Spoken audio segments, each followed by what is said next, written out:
Well, this morning, President Trump and the First Lady are in the United Kingdom for a rare second visit to the country. Soon they'll make their way to Windsor Castle for a welcoming ceremony and lunch with the royal family. The president says he'll also discuss trade with Britain's Prime Minister.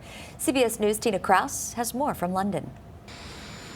Soon, President Trump and the First Lady will receive a royal welcome to Windsor Castle for a historic second state visit to the United Kingdom. They'll be greeted by King Charles and Queen Camilla, along with William and Kate, the Prince and Princess of Wales. My relationship is very good with the UK, and Charles, as you know, who's now king, is my friend. President Trump's first state visit was back in 2019 with Queen Elizabeth II at Buckingham Palace. But with the London landmark under renovation, the spotlight shifts to Windsor with some notable changes. There's no public access to the President and First Lady really at any point during this whole state visit. But at the same time, it's the full bells and whistles. The royal family, no pun intended, is the biggest trump card this government can play.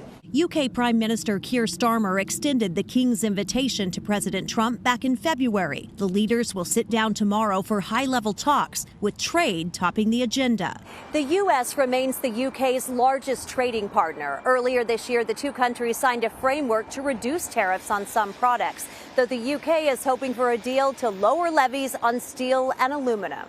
They'd like to see if they could get a little bit better deal, so we'll talk to them. Overnight, protesters cast a shadow over the royal reception, projecting images of Mr. Trump and convicted sex offender Jeffrey Epstein onto Windsor Castle. It comes just days after Starmer ousted the UK's U.S. ambassador over his ties to Epstein. Tina Kraus, CBS News, London.